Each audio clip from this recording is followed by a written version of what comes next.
So this next section we're going to start talking about, what happens, what's different if you're not bidding as a first-tier prime to a GCCM.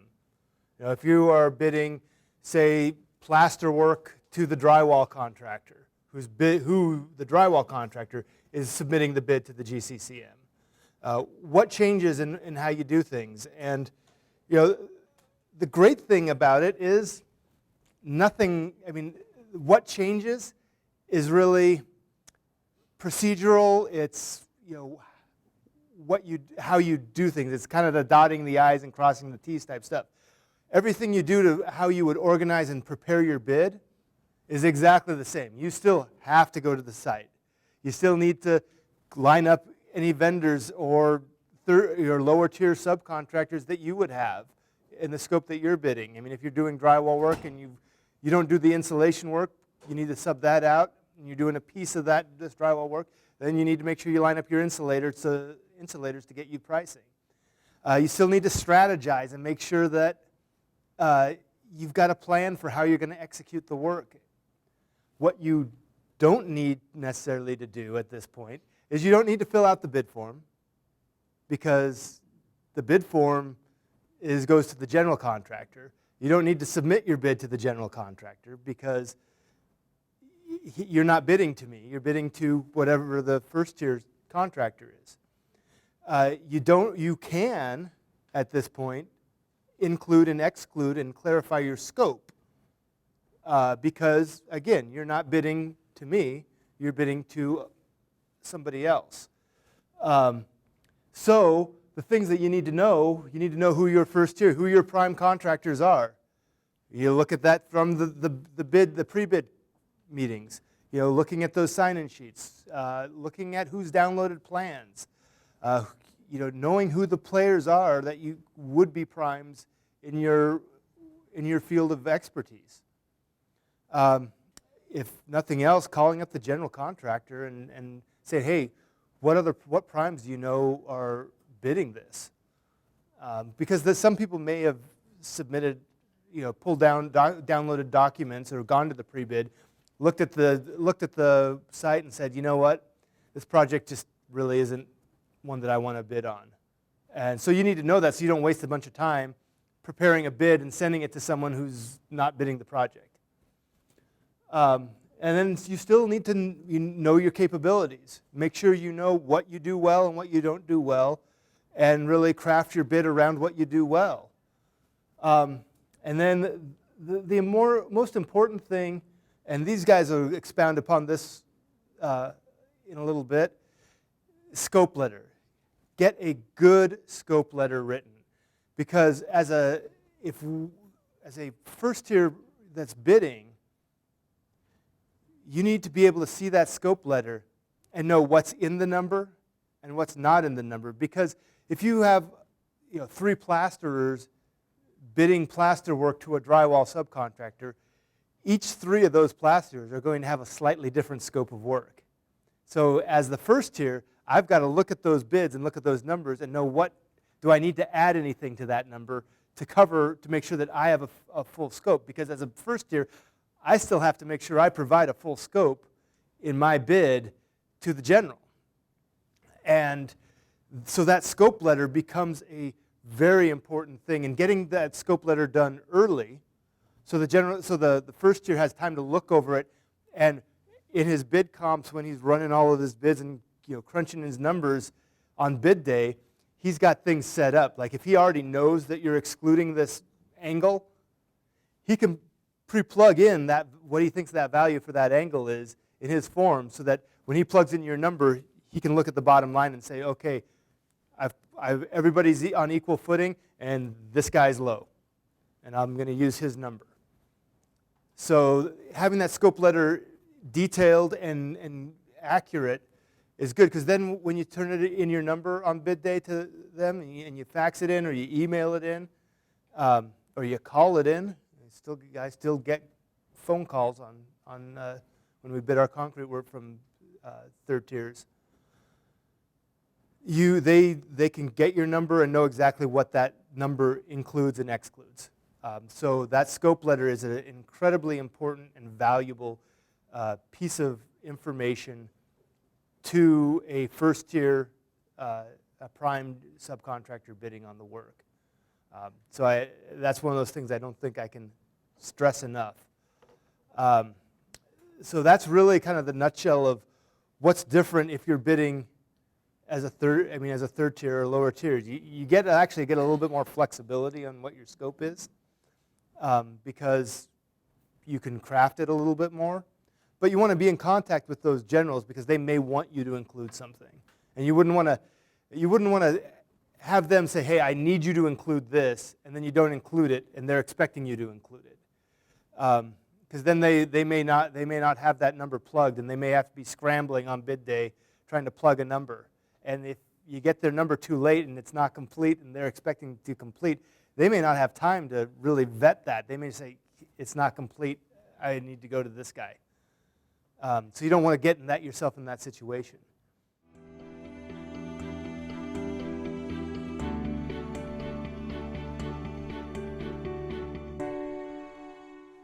That varies. I think that the markings may be in the asphalt package. I'm not sure at this point. We're still finalizing the scopes for N150. As a company, it's been both ways.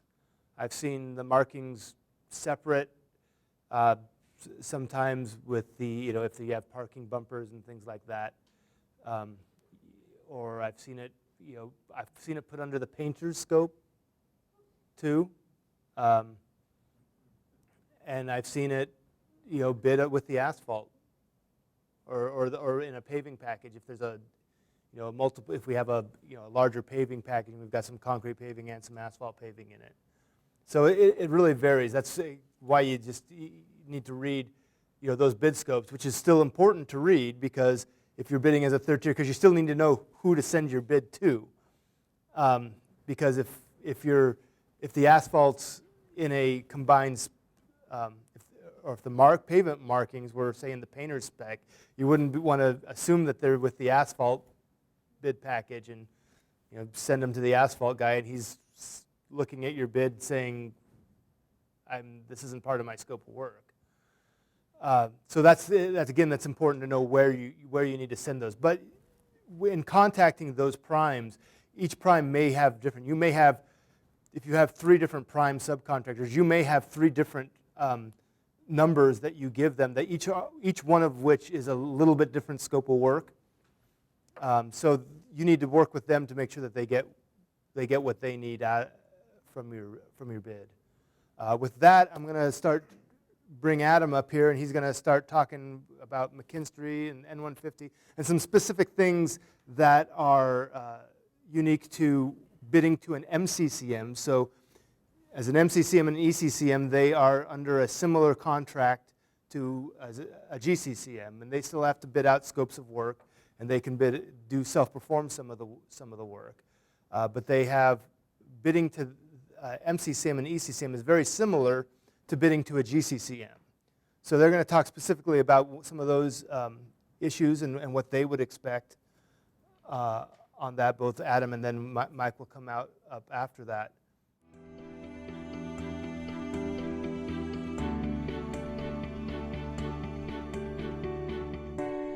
Sometimes, on public work, it's usually we always sit down with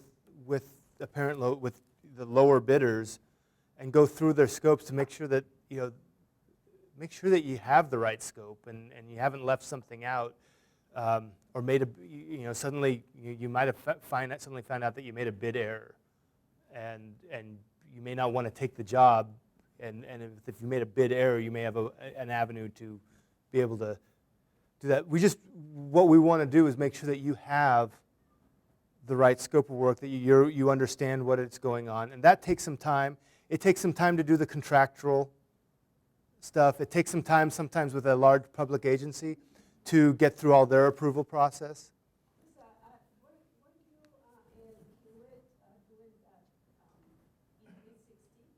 Yes, and that's a little bit different beast. It's a design build project.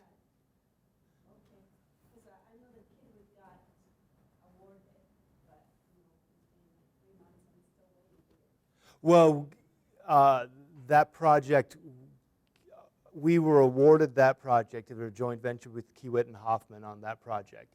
We have not finalized the contractual details yet on the project. So we're still working out those details. I wish I could tell you, but I don't know. It'll happen when it happens at this point. But it will happen. I mean, the work's going to be done. So advice on that is when it's a kind of a waiting period, call back at, if it's once a week, say, hey, just checking in, just do some check-ins or shoot an email to someone, and we'll, we will let you know if there's, when we're able to talk, we'll let you know that, but there's a certain time period where things are in flux and we don't know what that, and we don't want to release information out because it's just not quite the right thing to do, because some of that information may change. There may be some contractual issues that we need to work through. Obviously, we don't want people waiting around, hurry up and stop, or stop and, oh, why aren't you done yet? That's why in our bid package we have a construction schedule, so that regardless of the time it takes to get the contracts or subcontracts in place, that you know when your work is supposed to start, so that you can plan that accordingly. And some of that upfront stuff is,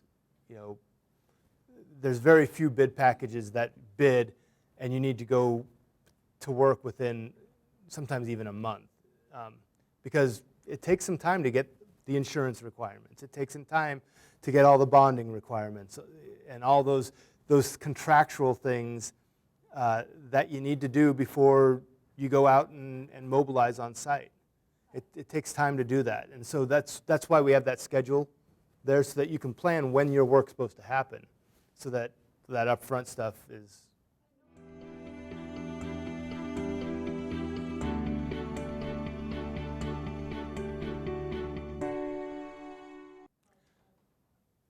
It would be, when we're looking through some of those scopes, we would need to sit down as a team and evaluate and compare all the different bid comps and then see what's the right thing to do on these. So it depends on who's low. It depends on, if there's percentages, it depends on what percentages you need to hit or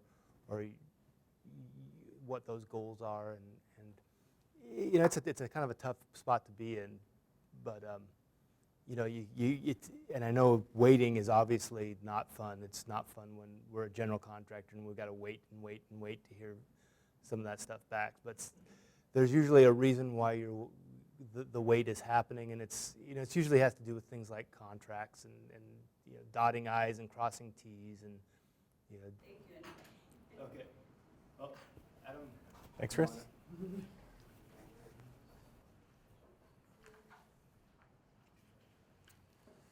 So as Dan and Chris said, I'm Adam Myers with McKinstry, and I just want to start out by saying thanks for having me. Appreciate you guys having us out here, and I know a few of you in the crowd, and hopefully through this process and down the road we can figure out how we can work together. And today we're going to talk about first the N150 opportunities, but then we'll also go into some other things where there's work within McKinstry for painting, drywall work, hollow metal doors, and that sort of thing. So there's other work that we'll talk about today, not just the subcontracting opportunities with N150. But for N150, we're the mechanical contractor, and so we have the sheet metal, piping, and plumbing work. And so within those scopes, there's a number of different packages that we'll be sending out over the next couple months for subcontractors. And of those, this summer, we're going to see are the controls package, the test and balance package, the insulation package, and then the fire stop package. And this fire stop package is one that we talked quite a bit about already, that there's a lot of issues with overlapping trades and that sort of thing. But if you are looking at any of the mechanical scopes of work, one thing specifically in this package that you really need to pay attention to is that our mechanical work is spread among 5 different drawing packages. So it's similar to what you were talking about earlier with ceiling tile, where it's really hard to track all the information down because it's all over the place. Well, on this project, the mechanical scope is in 5 packages. And so it's in the station heating, ventilation, and air conditioning. It's in the station plumbing drawings. It's in the emergency ventilation system drawings, the EVS system controls, the BMS system controls, and even the electrical conduit and wiring drawings. So our scope of work is spread out across all sorts of drawings, and so you really have to be careful when you're looking at the project that you get to see where each of the different pieces fit in.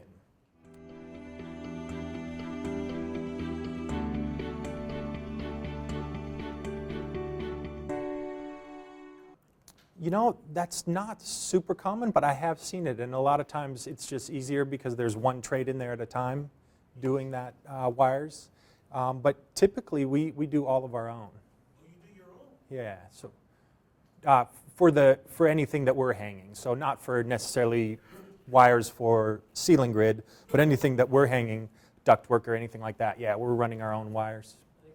There are systems that you can do that can take an entire system that we do, like a unistrut grid. And so we'll do the wiring, the unistrut grid, and that'll take the ceiling as well as all the ductwork and electrical.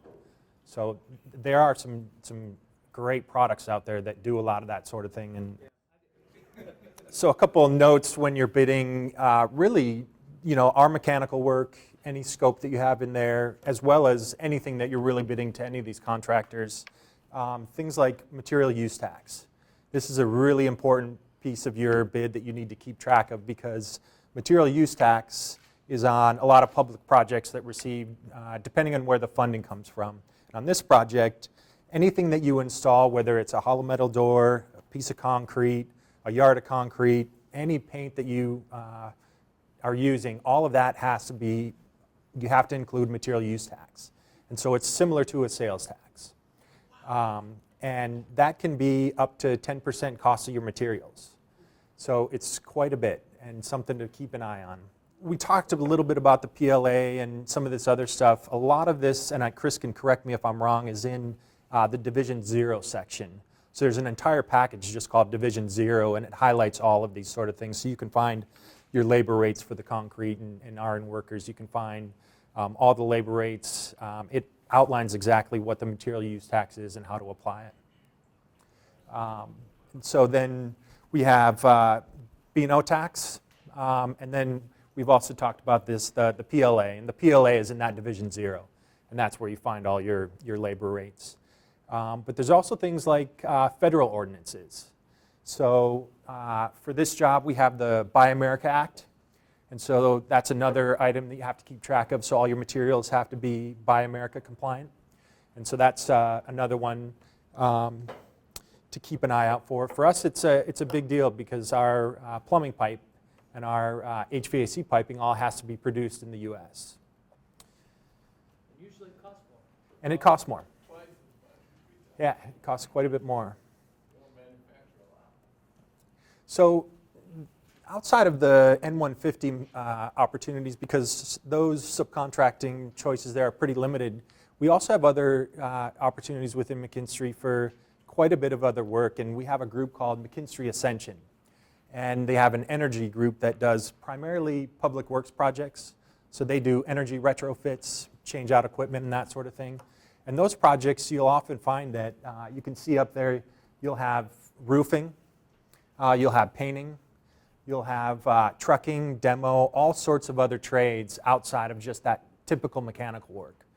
But what you also have here, and for people like Hector, is he bids the mechanical work directly to our energy group.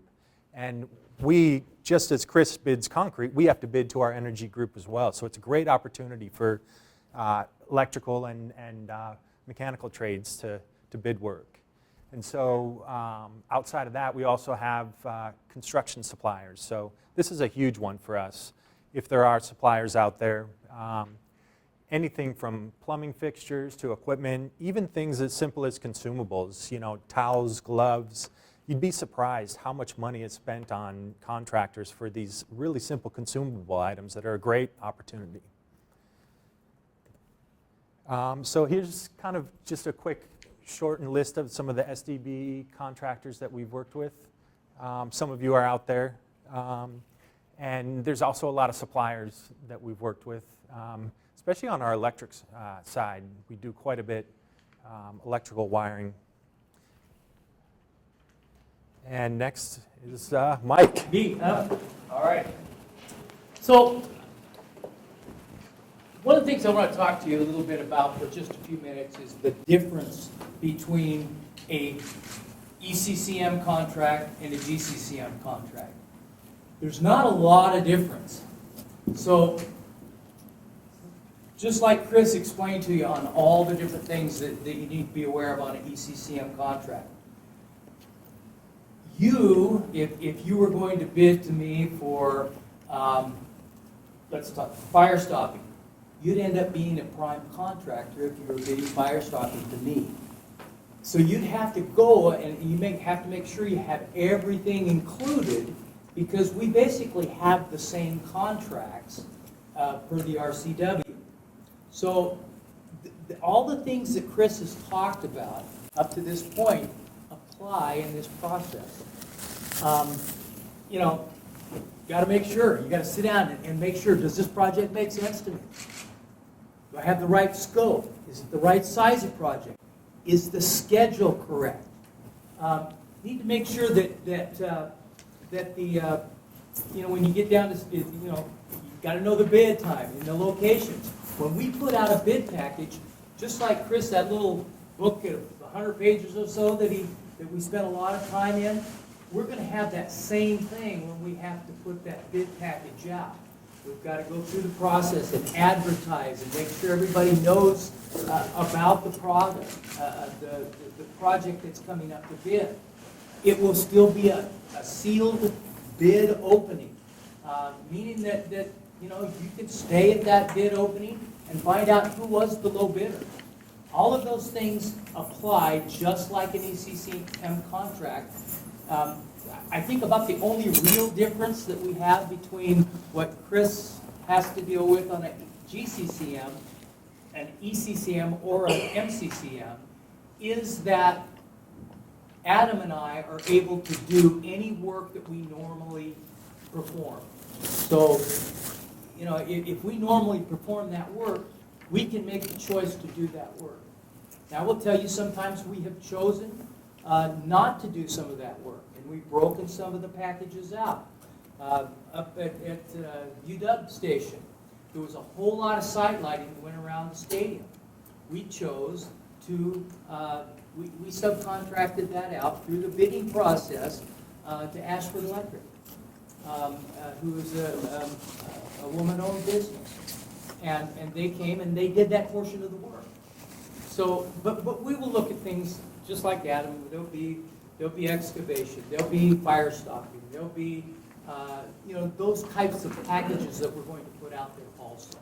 But you need to understand that everything we talked about earlier will apply to this package also. So, why do we need you? There are requirements. There are goals. They call them goals, but if it really gets down to it, they're not really goals.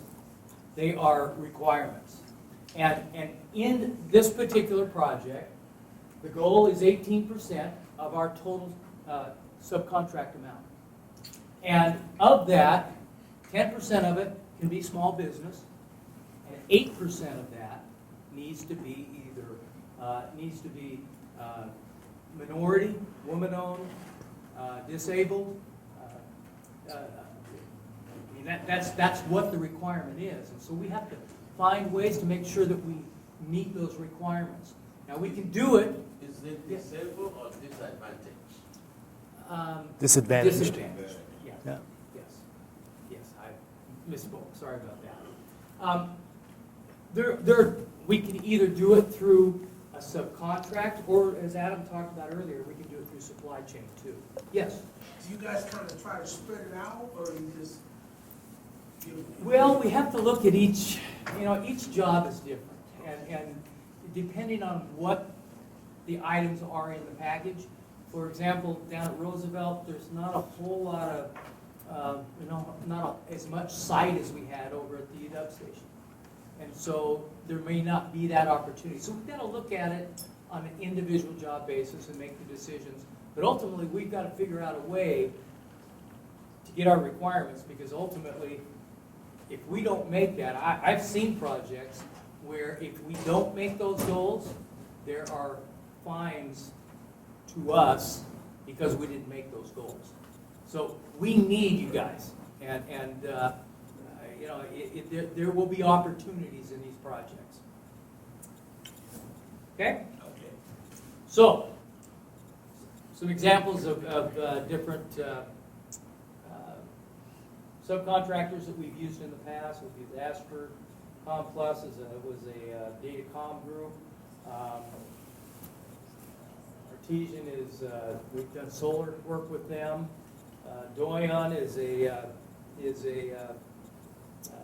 native-owned business. Yeah, we've worked with them on multiple things. Fuller, suppliers, supply force, mobile distributors, quality controls contractors, and Perry Brothers, some of the ones that we've used in the past and had good success with. So what are we looking for? We are looking for certified contractors that have their certifications in place. You need to be properly licensed. We want to know what your backlog is.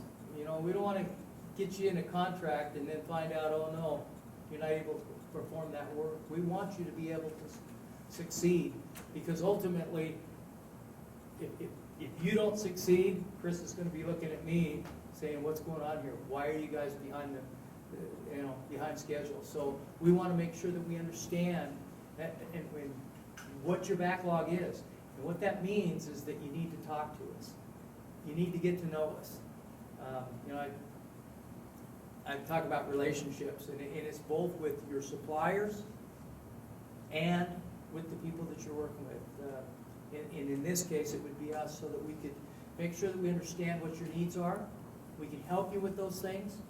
And we want to know that you can get your materials when they need to be gotten, and so that we don't hang up Hoffman on this. We're going to want to know about your bonding, what's your insurance, that you can make sure that you're able to get all those things to us. I don't want to get, I hate to get to a point where it's time for a bid, and you got to provide the bid bond. Maybe you get that part, maybe it's a cash bond, but then it gets the other end, and you've got to have a performance and payment bond and not be able to get that. Need to make sure that those things are available.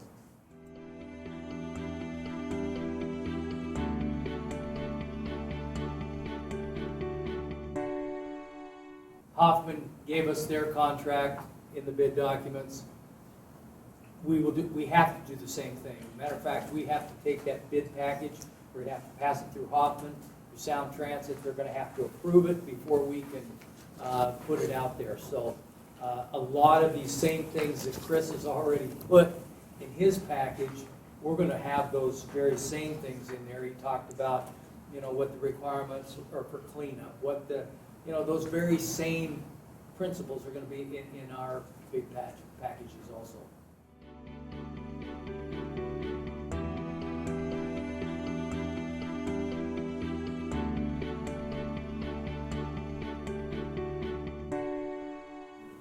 Well, that's generally the way it goes. We've had some exceptions before. We've had some exceptions before where we have chosen to use somebody, and then we've had some conversation, and they've said we can't wait that long, and we've made some exceptions. I won't tell you that's on a regular basis, but that has happened before because we had very much had a need.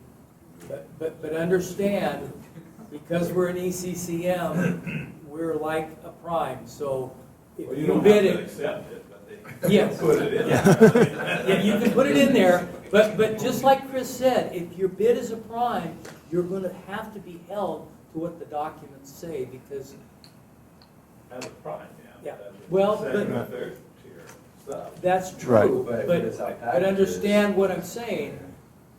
Our packages probably aren't going to be large enough that you're going to be able to, you know, if I put out fire stopping, that'll be a package. And you're probably not going to find another fire stopping contractor do a little piece of that. Yeah, Or excavation, for example. I think one of the things that is something Mike touched on at the beginning, for this project, and whenever you have an ECCM or an MCCM, bidding to the ECCM or the MCCM is the same as bidding to a GCCM. So you're dealing with all that first, even though your contract is really, you know, on a third tier from there, the bidding process, because of the contractual relationship that VECA, the ECCM's in, they have to put it out to bid exactly like a GCCM would put it out. So all those requirements of making sure that you have everything included in that bid package apply in that standpoint. Now, if you are then like a bidding as a fourth tier then, so if you're bidding to someone who's bidding to, Yeah. and I know that gets really, it gets convoluted, And that's the part I guess you got to understand. Even though you're a third tier bidder to us, you're still a prime bidder because of the contract, because of the RCW. You're still a prime contractor to me. Now, if let's say, what's your name again? Fred. Fred. Say you're bidding to Fred, and Fred is bidding to me. You're actually a fourth tier contractor. At that point, you can tell Fred what you're including. But Fred has to give me what I asked for. let's put it this way.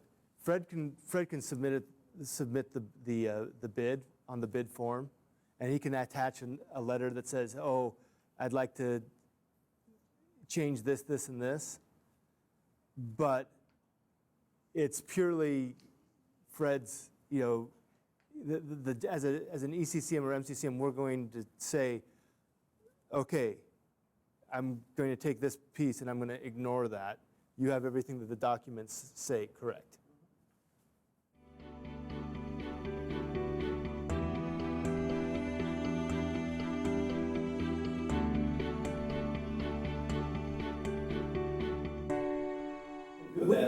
We can always do that, yes, and that's what I explained. Yeah. You put in his contract that You're right. And at the prime, you can sub the contract with him to do whatever you want to do, as long as he does the scope of the work that you're asking him to do. Then I'm asking for him to do, yes. Things like payment, that's something that we can sit down and talk about. I will tell you, I will fight my controller if I have to say that I'm going to pay these guys regardless if we get paid from Hoffman. They're going to frown on that, but I will tell you that I've been able to do that a few times because of special circumstances. Small companies, if you want them.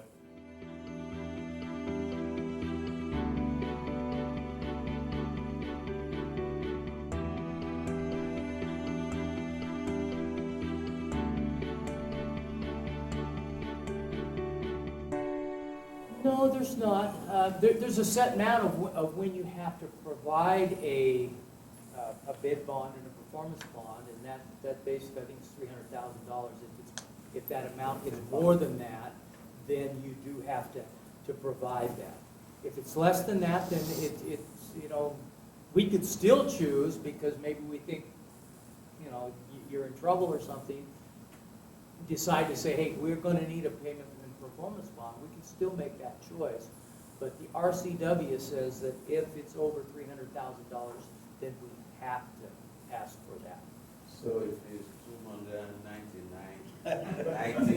so no bond. Then we got, you and I can negotiate. I think, I just want to make it clear, that's for a bid bond. So a bid, not a performance payment bond, that's for a bid bond. So the guidelines and the thresholds for what you need, what value of the contract needs to be before you need to provide a performance payment bond, that will be stipulated in the contractual language in the bid documents. What is it for this job, sir? For this, it's usually, I think, $50,000. Before a bid bond. before a performance bond. Is a bid bond required on all bids? A bid bond is required if it's over $300,000. Okay.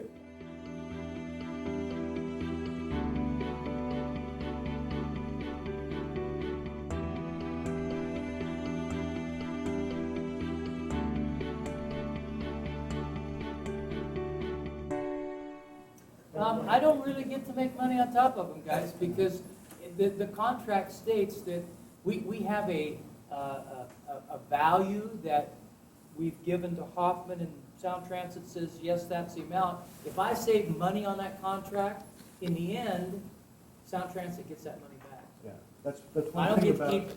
one thing about GCCM and contracts, they're guaranteed maximum price contracts.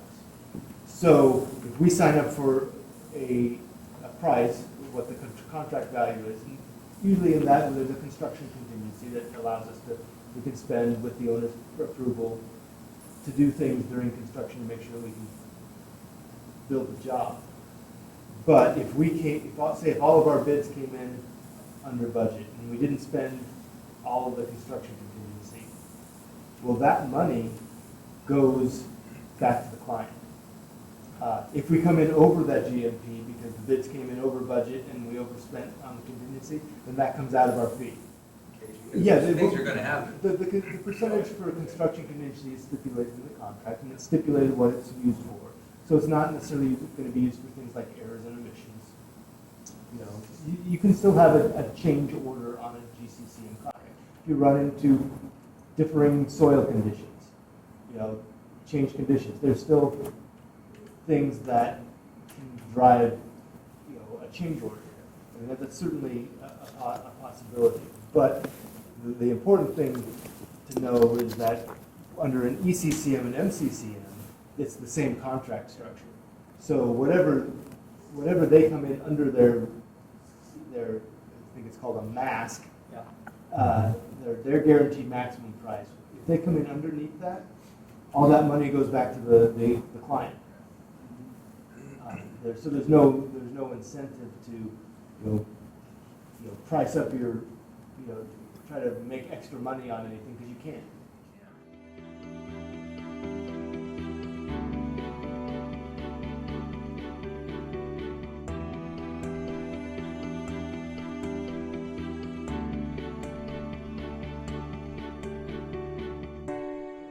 To get awarded the GCCM project, we don't do a full estimate. The part of the competitive part of it, that's more of a bidding process, is the client will tell you their estimated value of their project and the duration. Well, it's not even not to do, it's just their estimated value. And based on that knowledge, they'll get a bid fee from you, so you'll bid your fee. And usually that includes things like B&O tax and our bonds, some insurance requirements, and then they'll have they call it specified general conditions. So they'll take some of those items on general conditions that are easily quantifiable, mostly like the staffing requirements and stuff, and they'll specify as a general conditions bid, you need to bid that as a lump sum. So you'll extend the percentage on the estimated value, you'll add in your spec GCs, and you get to a number that's your bid value number. And so whoever's low bid gets all the points that the bid fee and GC bid is worth, and then different clients do it different ways, but as you're further away from the low bid, you get a X amount of points less. But to answer the further question, as we work through pre-con, because usually when we brought on, there is no price. The project is barely starting design. So we work through doing estimates and planning the job throughout a pre-construction period before we sign that guaranteed maximum price. So when we do sign that guaranteed maximum price, we've estimated the job, several times. We've usually solicited some subcontractor bids by that point, because the RCWs do allow us to solicit bids prior to signing the guaranteed maximum price. So we'll solicit some of those bids on major packages and incorporate those into the guaranteed maximum price. But I've got one right now that before we'll get to our mass subcontract, we will have it estimated at 5 times. But we got the job, when we got the job, we didn't have an estimate because of the process that the GCCM, MCCM, ECCM process puts out there. And it's a 3-step project, a process with points that go with each phase, and in the end, whoever has the most points wins the job.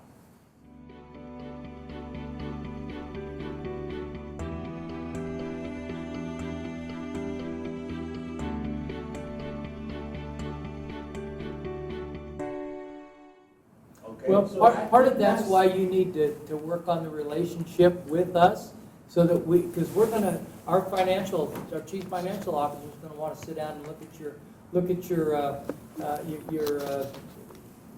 what is your financial status as a company? What does it look like? We're gonna want to go through those things, and based on what they find, they may or they may not. There's a lot of times where we don't ask for a performance and payment bond because we look at the financial records and see that you know, you're a sound company, and having that relationship with us.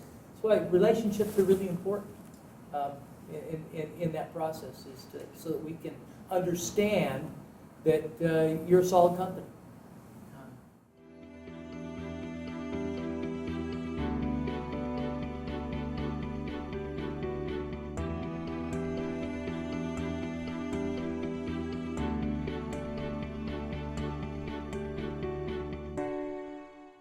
Yeah, I think Dan's actually there you go. trying to get some of that's some of those mentor protege type things set up. I think the EIW is getting some of that stuff in the work. I don't know if you want to expound upon. As Yeah. a company or as an individual? Sure. I'm asking as a company. As a company, yeah, we are on board with that. I don't know if we've really, how far we have pursued, the implementation of this yet. That's why I'm talking to Dan. You have to break in and Yeah. otherwise it will be always. And I think it's a great question. And Jose's question is, he's in the professional services arena, and many of our firms are in diversified areas. But what we're all looking for is some guidance and some mentorship, and that is something that can be very extremely valuable. And so what we're trying to do right now is leverage the relationship that we have with Hoffman and others to make sure that we're aware of the supply chain opportunities that exist on their procurements, and then to identify those folks that have been successful in those procurements and trying to match them with our members. And that's really what the goal is and why we really have these 2 first-tier firms here. And so we need to become more familiar with each and every one of you and make sure that we're aligning those folks that specialize in whether it be geotech or architecture or engineering or mechanical sheet metal systems or electrical. We want to really make sure that we're matching those large firms up with ours. And again, we're doing this with the help of Hoffman. It doesn't happen overnight. But our goal is to definitely get something formal established by the end of this year. So that is what we're tasked for. I want to let Chris and Mike and Adam finish the presentation. I'll wrap it up, and then there may be some questions for folks after. We can probably get this next part done pretty quick. Yeah, I'm going to go probably a little bit quicker through this next section. We're just talking about upcoming projects. So on the GCCM for Hoffman, projects we have coming up, obviously we've got the N150 station. There's lots of 130 million. It's due out, going to be advertised for bid almost. We're just waiting to get the drawings and approval from Sound Transit. Then it should be out to bid either later this month or next month. And so there's a lot of opportunities there. You've heard about a lot of what's there now. More Sound Transit work. In the fall, we'll have the N140. It's the University District Station. Very similar underground station. Becca's also is the electrical and on that. MCCM, we have University Mechanical as an MCCM on that. Yes. Is that gonna be GCCM or design build? This is GCCM. All these projects are GCCM projects. We also are joint ventured with Kiewit on the E130 project. Our portion is in general doing the stations. So this is the East Link that goes from downtown over Mercer Island and to the other side into Bellevue. So there's 2 stations in there. We'll be bidding that out later this year. If you want to travel to Whidbey Island, we are building a wastewater treatment plant at Oak Harbor. We've bid out some of the packages, but there's a few more opportunities as far as admin. There's an admin maintenance building that's got will have a lot of smaller scopes on it. Certainly, linings, things like sites, hardscape, landscape. This is a job where we will actually be bidding out the mechanical and electrical subs. We will not be using an MCCM or an ECCM on this project. We're also doing the Coleman Dock replacement downtown. It's a phased project.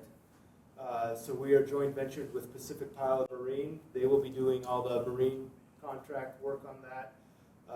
Then there's all new buildings. The challenge on this one really is while we are completely replacing all the piers and all the buildings at Coleman Dock, we have to keep it running.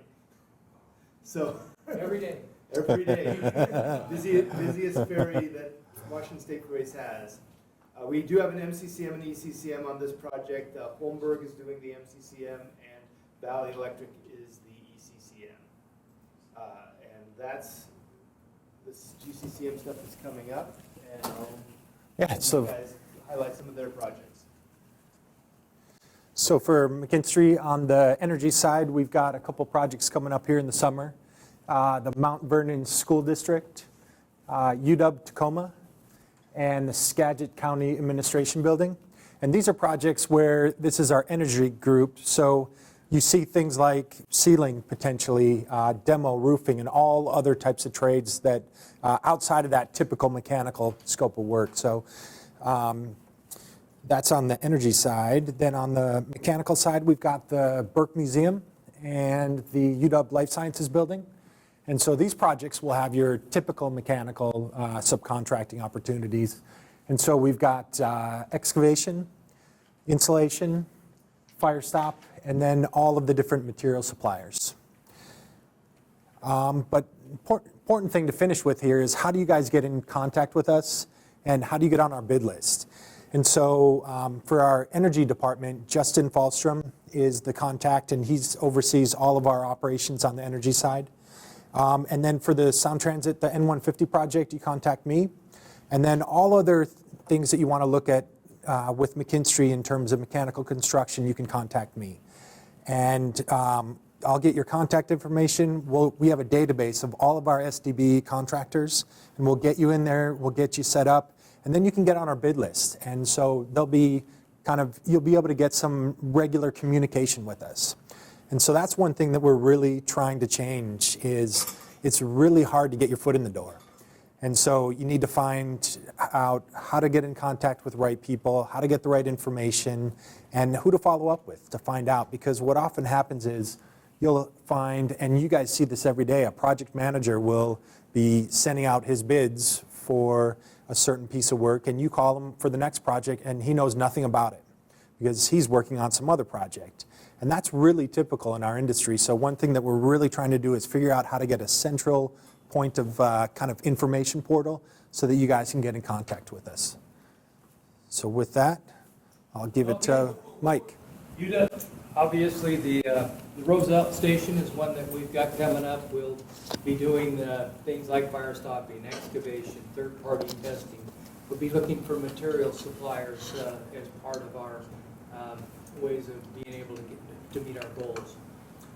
We are also working with McKinstry on the life science project at the University of Washington, another ECCM project.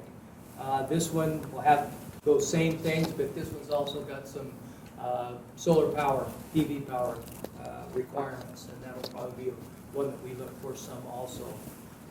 This one's going to be coming out to bid very shortly, so So if you're interested in any of these things, When, contact me. We're supposed to get drawings, 100% documents are supposed to be out this month. I think they're going to be out a little bit late, so they're not quite there. So I'm expecting that we'll get them in June, and they're probably a month or so behind right now. So these are Hoffman projects, right? No, Skanska, right? no, this one is Skanska here, yes. 'Cause I heard The about it first all two day. are, this one is Hoffman, this one is with Skanska. This is back with Hoffman again, another one of the Sound Transit projects that's coming up. This one has got a little bit more in the way of, site lighting might be an area that we break some of this out on this particular project. But it'll be fall before the documents come out. We're also working on, down at the airport, we've got the North Satellite out there. They're remodeling the whole project out there. It's a very long, drawn-out piece. They're adding about 190,000 square feet. And then they're remodeling the whole north terminal. I'm sure you've all been there before, but it's an old building, needs to be redone. So we've got to build the new building.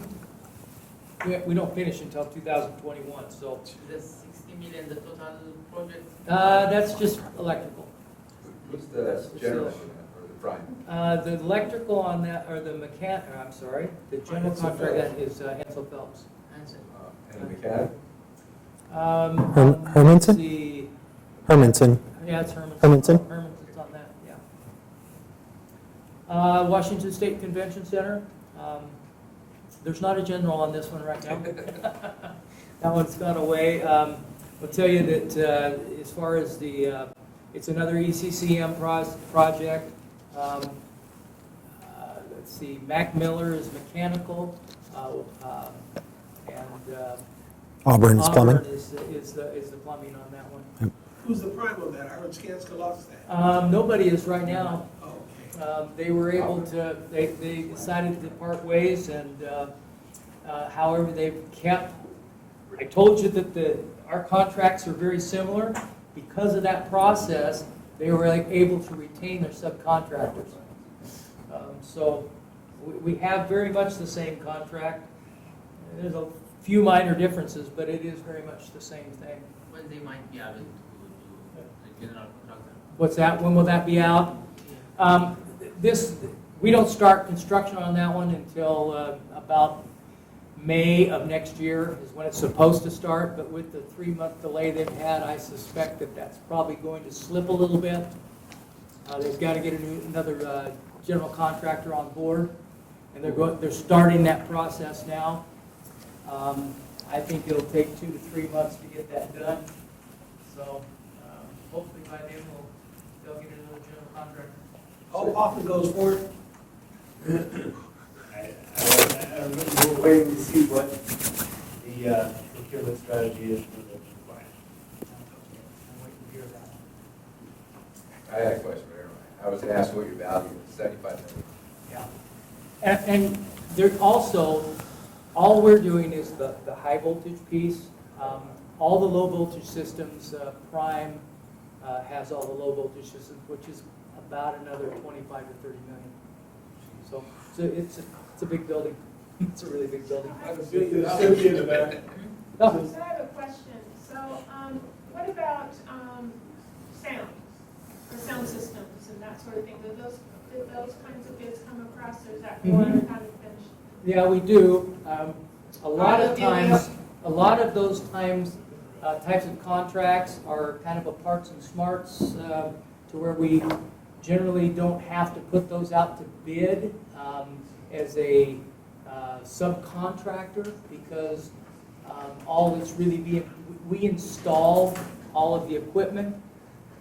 We buy, it's kind of like buying pipe and wire from somebody. We can buy that without having to go through this prime bid process that we've been talking about tonight.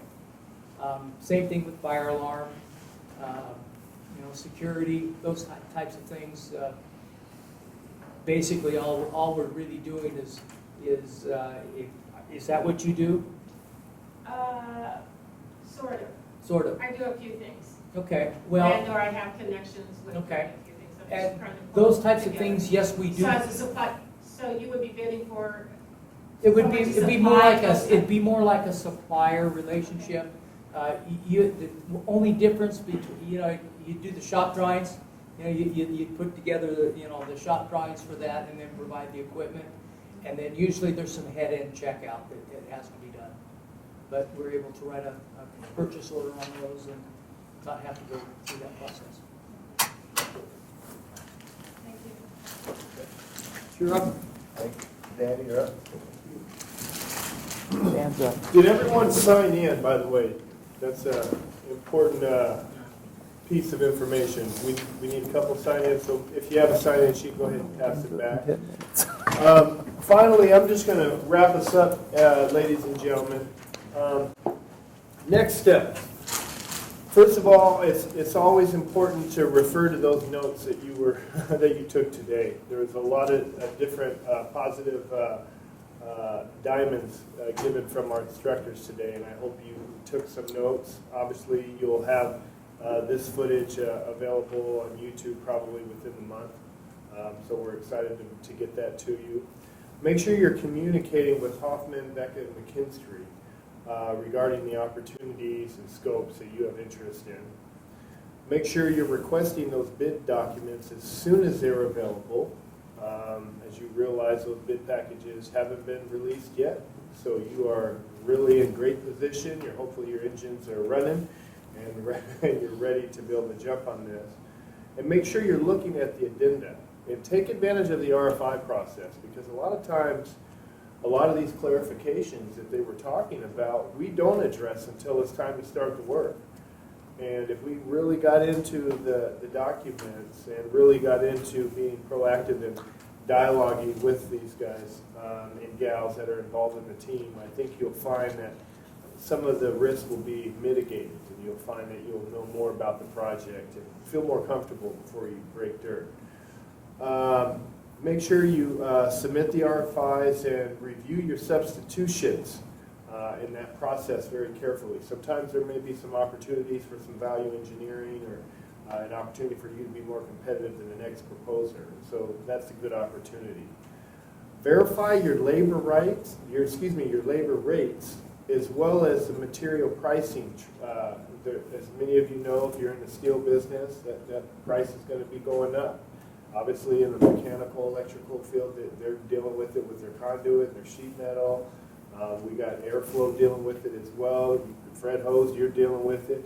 You got rebar going in your concrete, so you're dealing with it. You got metal studs over there, you're dealing with it. So all this stuff is impactful. Look at the fuel prices. See how that's going to impact. If you've got material coming from a long way, there could be other impacts. Make sure you're looking at those dates, as mentioned earlier. Those dates are very important. Whether you're talking about scheduling, bidding, pre-bid meetings, all those dates are very important. And make sure you're taking pictures of the project, of some of those areas that could be a potential risk for you. Make sure you get a list of all the team members that are going to be participating on the project as well, because there may be some opportunity for you to build relationships on both sides. Request a list of first-tier vendors and contacts so you can make sure you're aware of things.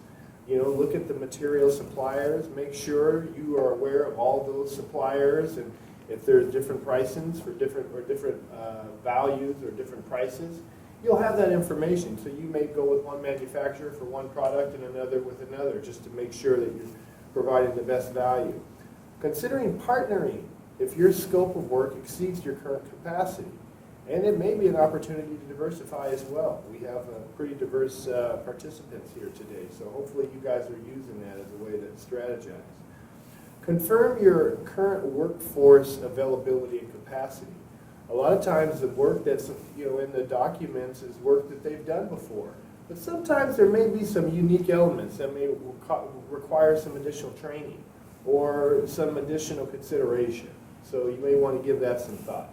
Confirm the site conditions, make sure you're good for staging, delivery, parking, security, and all those matters. Review that bid sheet and bid form that was mentioned, and submit a really tight scope letter. So before you even submit your bid, everyone is on the same page and clear.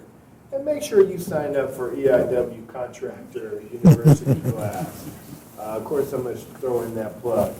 And those of you, this is, again, part 2 of our estimating in the GCCM environment. We refer to this one as bidding.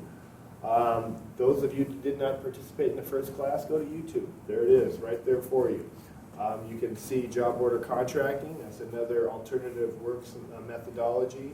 Introduction to blueprint reading. In fact, in this class, we introduced this project. So you can go into the blueprints of this project and get yourself more familiar. And obviously, this project hasn't been hitting the street yet, so it gives you an opportunity to get familiar before it hits the street. Introduction to BIM, 3D modeling. Nathaniel talked about the value of that technology. It's something that Becca and McKinstry is using on a lot of their projects, and actually it's one of the reasons why they're selected over other firms, because of mastery and understanding of that technology. And finally, Bluebeam. So we got some great classes, great opportunities for you. And again, we've had just a wonderful relationship with Hoffman.